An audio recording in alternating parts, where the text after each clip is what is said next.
Gold, the ultimate safe haven, plunged from $5,600 to $4,600. Silver crashed 31% in a single day, the worst collapse since 1980. Central banks were buying, geopolitical chaos was escalating, the dollar was weakening, every fundamental pointed up, yet the market destroyed itself. What the world witnessed wasn't just a price correction, it was the unraveling of something far more dangerous, a structural failure that Wall Street doesn't want you to understand, because what collapsed in precious metals is building right now in assets you're holding. Welcome to Currency Archive. You've just witnessed the opening moments of a financial earthquake most analysts are desperately trying to ignore. If you value your capital, if you understand that markets don't warn you twice, then consider this your invitation to stay informed. Subscribe to this channel, the way you'd keep an emergency contact in your phone. You don't need it until you absolutely do. And one more thing, drop a comment below. Tell us where in the world you're watching this from, because financial contagion doesn't respect borders. Let's begin.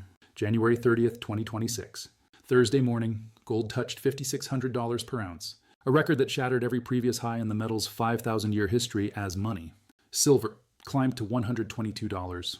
Traders in Shanghai, investors in London, fund managers in New York, all watched screens displaying numbers that seemed to defy gravity itself. And then, within 48 hours, the entire structure collapsed. By Friday evening, gold had plummeted to $4,700. Silver crashed 31% in a single session, the worst daily decline since March 1980, when the Hunt brothers' silver manipulation scheme imploded. This wasn't a correction. This was a wealth annihilation event. $3.4 trillion erased from global gold market capitalization. To put that in perspective, that's larger than the entire GDP of France, vanished in 2 trading days. The mechanics of the collapse began in Asia. Chinese traders, who had reliably driven prices higher for weeks, suddenly reversed course during the Shanghai session. What had been aggressive buying transformed into panicked selling. The cascade moved west.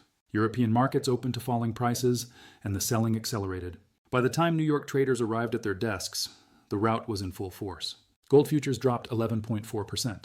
Silver futures plummeted 31.4%. The ProShares Ultra Silver Fund, a leveraged ETF, collapsed 62% in a single day, its worst performance on record. Mining stocks followed precious metals into the abyss. Newmont Corporation, Barrick Gold, Agnico Eagle Mines, all down more than 10%, billions in shareholder value, simply evaporated, but the numbers, as staggering as they were, don't fully capture what actually occurred. This was a liquidity crisis masquerading as a price correction. Market makers, the institutions responsible for providing buy and sell quotes, began withdrawing from the market. Trading desks at major banks faced a brutal calculation. Every position carried risk, and with volatility exploding, that risk exceeded their balance sheet capacity. When market makers step back, liquidity disappears. When liquidity disappears, prices don't just fall, they collapse. Bid-ask spreads, the difference between buying and selling prices, widen dramatically.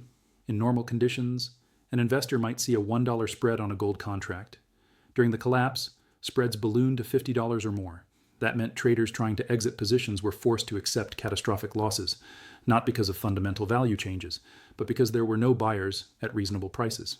The CME Group, which operates the COMEX exchange where precious metals trade, took emergency action. Margin requirements, the amount of capital traders must post to hold positions, were increased immediately. Gold futures margins rose from 6% to 8%. Silver futures margins jumped from 11% to 15%. These increases, designed to reduce systemic risk, had the perverse effect of forcing more selling. Traders who couldn't meet the new margin requirements had no choice but to liquidate. More selling meant lower prices. Lower prices triggered more margin calls. More margin calls forced more liquidation. A death spiral, feeding on itself. Exchange-traded funds added fuel to the fire. The ProShares Ultra Silver Fund, which uses leverage to amplify returns, faced mandatory rebalancing. As silver prices fell, the fund's asset value declined. To maintain its stated leverage ratio, it was forced to sell an estimated $4 billion in silver futures contracts. $4 billion dumped into a market already drowning in supply. The result was predictable and catastrophic. What made this collapse particularly alarming wasn't just the speed or magnitude, it was the context. Every fundamental factor that had driven gold and silver higher remained firmly in place. Global debt levels, still at historic highs. Geopolitical tensions, still escalating. Central bank gold purchases, still continuing. currency debasement fears, still valid, yet the market collapsed anyway. This revealed an uncomfortable truth that most investors prefer to ignore. Markets, especially in moments of extreme stress, are not rational pricing mechanisms. They are structural systems, vulnerable to technical failures, regardless of underlying fundamentals. The collapse of gold and silver prices in January 2026 was not a referendum on the metal's long-term value proposition. It was a case study in how modern market architecture, built on leverage, derivatives, and algorithmic trading, can transform volatility into devastation. The 48-hour collapse was merely the visible symptom. The real story lay in what had been building for months, a house of cards constructed from speculation, leverage, and crowded positioning, waiting for a catalyst, any catalyst, to bring it all down. 6 months earlier, a different story was unfolding. Gold was climbing steadily, relentlessly, from $2,700 toward uncharted territory. Silver, traditionally volatile, began moving with unusual conviction. What started as prudent diversification morphed into something else entirely: mania. But this wasn't the chaotic frenzy of retail investors chasing meme stocks. This was institutional, calculated, and far more dangerous, because when professionals build bubbles, they build them with precision. The rally that preceded the collapse wasn't random noise, it was architecture, layer upon layer of capital flows, each reinforcing the next, creating an edifice that appeared unshakable. At the foundation, central banks, nations across the globe, particularly in emerging markets and those wary of Western financial dominance, had spent years accumulating gold reserves. China, Russia, Turkey, India, all buyers. Not speculators seeking quick profits, but sovereign entities repositioning for a world where the dollar's monopoly seemed increasingly fragile. This created a psychological floor. If central banks were buying, the thinking went, how could prices fall? Above that foundation came the institutional layer: pension funds, wealth managers, family offices, all seeking protection against what they perceived as inevitable currency debasement. Government debt in developed economies had exploded. Fiscal discipline, a relic of a bygone era, modern monetary theory, once dismissed as fringe economics, had quietly become operational policy. Print money, fund deficits, repeat. In such an environment, hard assets appeared not just attractive, but essential. Gold allocations that had languished at 1 or 2% of portfolios began creeping toward 5, then 10%. Multiply those percentage increases across trillions in managed assets, and the demand becomes staggering. Then came the retail wave. Images flooded social media, videos of people queuing outside bullion dealers in Shenzhen, London, Dubai, New York, gold jewelry being sold, not for financial distress, but to capture profits and buy more bars and coins. First-time buyers, convinced they were late but not too late, entered the market. Financial television, once skeptical of gold bugs, now featured segments on how to buy physical metal. Exchange-traded funds, designed to track gold prices without the hassle of storage, saw record inflows. The SPDR Gold Shares ETF, the world's largest, swelled with capital, convenience, met conviction. But it was what happened next that sealed the market's fate. The professionals, seeing momentum, began leveraging it. Derivatives markets exploded with activity. Call options, contracts giving the right to buy gold or silver at predetermined prices, saw unprecedented volume. Here's where the mechanics become critical. When investors buy call options, the dealers selling those options must hedge their exposure. As prices rise, dealers buy more of the underlying asset: gold futures, ETF shares, physical metal if necessary.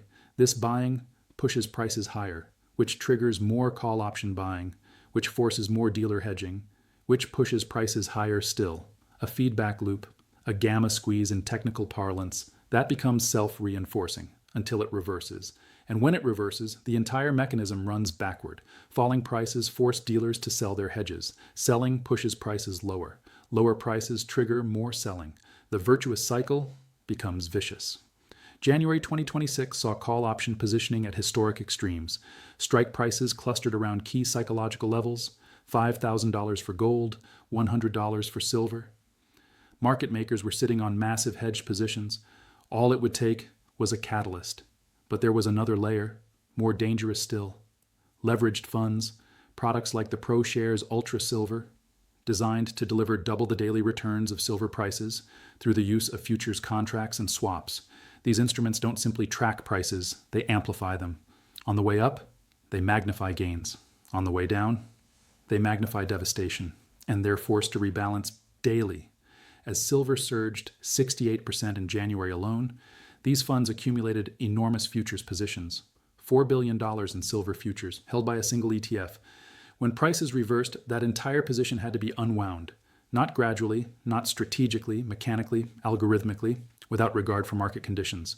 $4 billion sold into a falling market. The impact was catastrophic.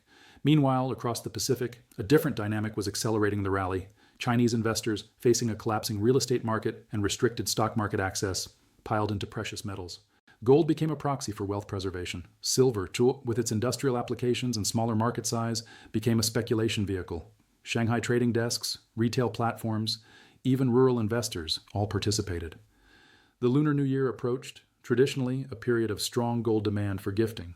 Prices seemed destined to climb further. But beneath this apparent strength, warning signs were flashing. Technical indicators, tools measuring market momentum and overbought conditions, were screaming. The relative strength index, a measure of price velocity, showed readings seen only a handful of times in history. The gold to silver ratio, historically stable around 60 to 80 ounces of silver per ounce of gold, had compressed dramatically.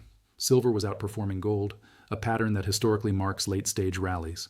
Volatility itself became a problem. Daily price swings that would have been shocking months earlier became routine. 10% moves in silver barely raised eyebrows. This volatility, paradoxically, attracted more speculation. Traders seeking quick profits piled in, but it also terrified market makers. Banks providing liquidity found their risk models breaking down. The capital required to safely manage positions exceeded reasonable limits. Quietly, without announcement, they began stepping back. Bid-ask spreads widened, trade execution slowed. The market, despite appearing robust, was becoming fragile. All the elements were in place: crowded positioning, extreme leverage, algorithmic selling triggers, evaporating liquidity. The house of cards stood tall, impressive from the outside, waiting for the slightest tremor to collapse into rubble. January 30th, 11:47 a.m. Eastern Standard Time. A name appeared on newswires: Kevin Warsh. 2 words. That would erase $3.4 trillion in wealth. Not because Warsh himself possessed such power, but because his nomination shattered a narrative that had been meticulously constructed over 18 months. The story investors had been telling themselves about dollar collapse, about Federal Reserve capitulation, about the inevitable ascent of alternative stores of value, died in that moment. To understand why, one must first understand what had been happening to the dollar. Throughout 2025 and into early 2026, the greenback had been weakening, not catastrophically, not in a straight line, but persistently enough to alarm those who understood the implications. The dollar index, which measures the currency's strength against a basket of foreign counterparts, had fallen to 4-year lows. Currency traders watched and wondered. Was this policy? Was this negligence? Or was this the beginning of something darker? President Trump's public statements hadn't helped. His repeated criticism of Federal Reserve Chairman Jerome Powell, his demands for lower interest rates, his apparent willingness to challenge the central bank's independence, all of it fed a growing suspicion. The Federal Reserve, the institution that had anchored global finance for decades, might be losing its autonomy, and if the Fed lost independence, if it became a tool of political expediency rather than monetary discipline, then the dollar was no longer the world's safest asset. It was a political liability. This fear, more than any other single factor, had propelled gold and silver to record heights. Investors weren't buying metals because of inflation. Inflation, while elevated, remained manageable. They were buying because they believed the institutional framework supporting the dollar was eroding. Central banks in emerging markets accelerated their gold purchases, not because gold pays interest, not because it generates cash flow, but because it cannot be frozen, sanctioned, or devalued by decree. In a world where financial weapons were increasingly deployed for geopolitical purposes, gold was sovereignty in physical form. The market had priced in a specific future, a future where Powell's term ended in May 2026, and was replaced by someone compliant, someone willing to subordinate monetary policy to political preference. Lower rates, regardless of inflation. Dollar weakness, regardless of consequences. Quantitative easing, regardless of balance sheet concerns. The debasement trade, as it became known, was consensus. Every major investment bank, every macro hedge fund, every strategic allocation committee had positioned for dollar decline and precious metals appreciation. Then came the Warsh nomination, Kevin Warsh, former Federal Reserve governor during the financial crisis. A student of Paul Volcker, the legendary Fed chairman who broke inflation in the early 1980s through brutal interest rate increases. A known inflation hawk. A defender of central bank independence. A man who had publicly criticized excessive monetary accommodation. In short, the opposite of what markets had expected. The reaction was immediate. Currency traders, who had been shorting the dollar, scrambled to cover positions. The dollar surged, not dramatically, but enough, 0.8% in a matter of hours.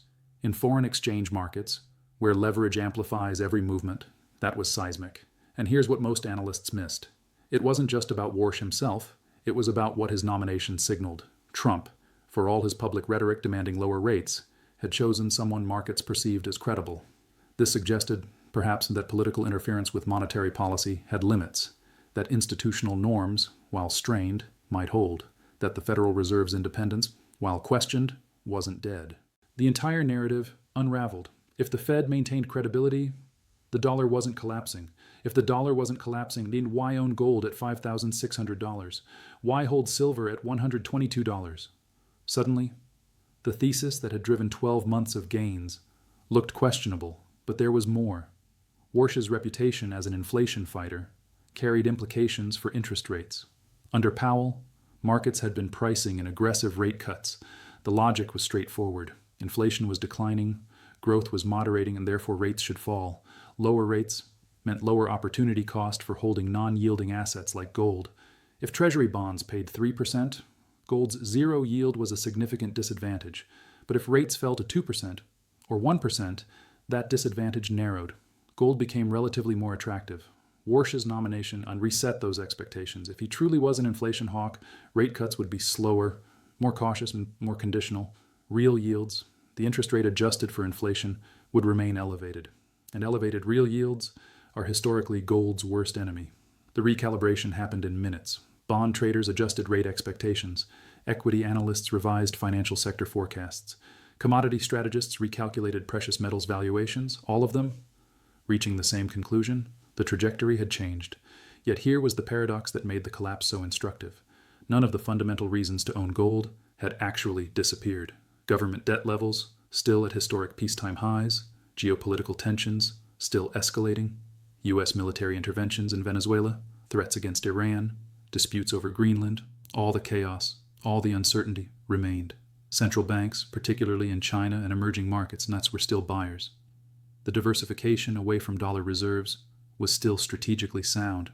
Trump's tariff policies, his confrontational approach to allies, his unpredictable decision-making, all of it still created legitimate concerns about dollar stability. But markets, in that moment, weren't pricing fundamentals. They were unwinding positions, and the unwinding, once it began, became unstoppable. Month-end rebalancing added pressure. Institutional investors, though, with predetermined allocation models, were forced to sell precious metals that had appreciated beyond target weights. Algorithmic trading systems, detecting momentum shifts, initiated sell programs, hedge funds, seeing losses accelerate, hit stop-loss triggers. What started as a policy-driven reassessment became a technical liquidation event, driven not by economic analysis, but by the cold mathematics of risk management and portfolio mechanics. The narrative had been simple. Dollar weakness equals gold strength. Fed capitulation equals precious metals appreciation. Policy chaos equals safe haven demand. Warsh's nomination challenged the first assumption. And when the first assumption broke, the entire chain of logic collapsed, revealing an uncomfortable truth about modern markets. Narratives, no matter how compelling, are not substitutes for price discipline. Consensus, no matter how widespread, is not protection against reversal. And positioning, when crowded enough, becomes its own vulnerability. The catalyst wasn't that Warsh would definitely pursue hawkish policy.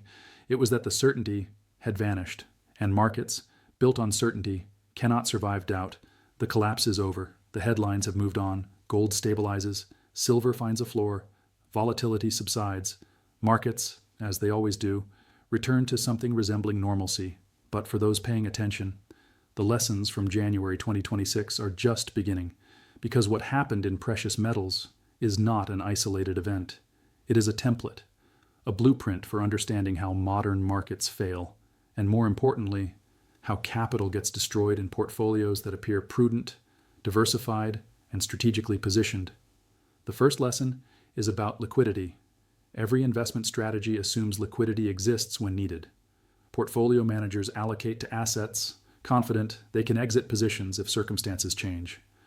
Risk models calculate potential losses, based on historical trading volumes and typical bid-ask spreads. But January 2026 demonstrated, again, what financial history teaches repeatedly. Liquidity is not a permanent feature of markets. It is a temporary condition that evaporates precisely when most needed. Gold and silver, historically among the most liquid assets in existence, became difficult to trade at reasonable prices, not because the metals lost value, but because market makers, the institutions providing buy and sell quotes, withdrew. Their balance sheets couldn't handle the volatility. Their risk models broke down under extreme conditions, so they stepped back, and liquidity disappeared. For business treasurers, this has direct implications. That hedging strategy designed to protect against currency fluctuations assumes you can execute the hedge when needed. That diversification into alternative assets assumes you can rebalance when allocation targets are breached. But if liquidity vanishes, assumptions become fantasies, and portfolios become prisons.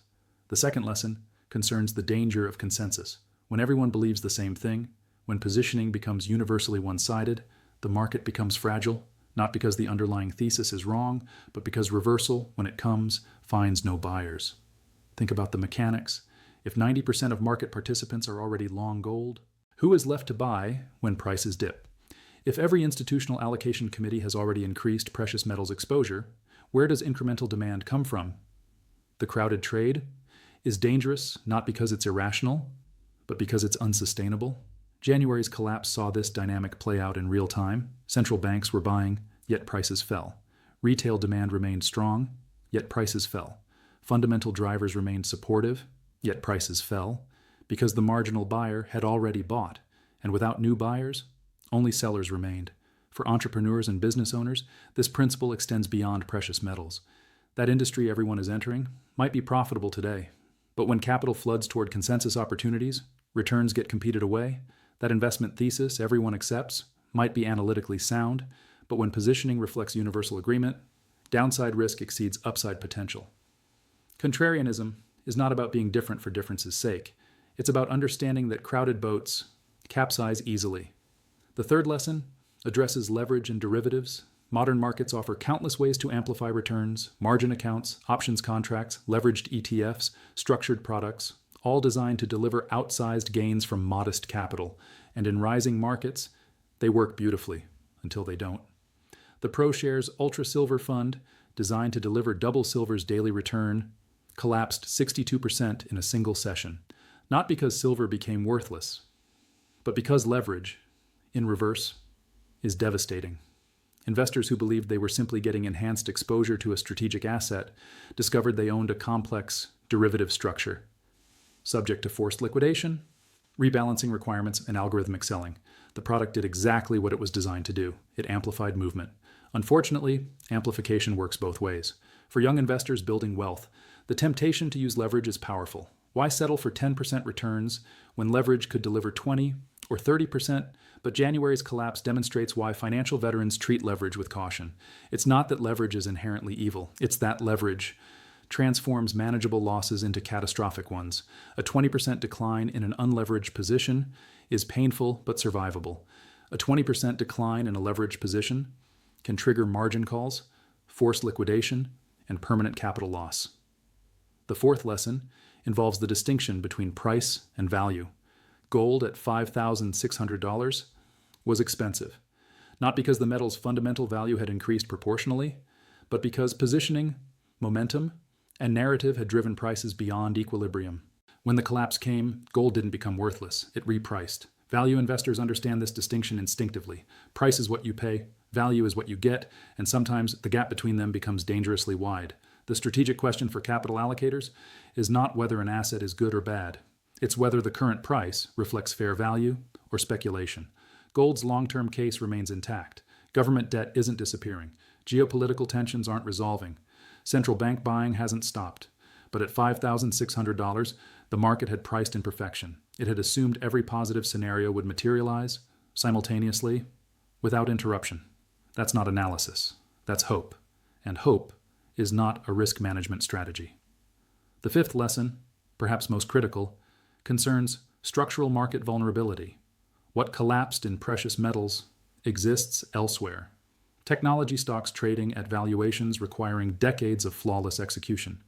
Corporate bonds priced as if default risk no longer exists. Real estate markets assuming interest rates can never rise. Private equity valuations based on perpetual cheap credit. Each represents, potentially, the same dynamic that destroyed value in gold and silver. Crowded positioning, leverage, derivative complexity, liquidity assumptions, narrative dependence. The ingredients are present across asset classes. For business decision makers, this demands scenario planning. Not the comfortable scenarios where everything works out, but the uncomfortable ones, where liquidity vanishes, correlations break down, and diversification fails. What happens to operations if credit markets freeze? What happens to expansion plans if equity valuations collapse? What happens to supplier relationships if currency markets dislocate? These aren't pessimistic questions, they're strategic ones. The businesses that survive market dislocations are those that planned for them. The final strategic implication is psychological. Markets are not neutral mechanisms pricing information efficiently. They are human systems, subject to fear, greed, momentum, and panic. The same investors who pushed gold to $5,600 sold it at $4,600. The fundamentals didn't change that much in 48 hours. Human behavior did. Understanding this means understanding that conviction must be tempered with humility. That confidence in analysis must coexist with respect for market structure. That long-term thesis must accommodate short-term chaos. January 2026's collapse will be studied for years, not because it represents the end of gold's bull market, not because it invalidates precious metals as portfolio components, but because it encapsulates in compressed form how modern markets can transform rational positioning into devastating losses. The metals will find their level, markets will stabilize, new narratives will emerge, but the lessons should remain. Liquidity is temporary, consensus is dangerous, leverage is treacherous, price is not value, structure matters more than fundamentals, and markets will always find new ways to remind participants that certainty is the most expensive illusion capital can buy.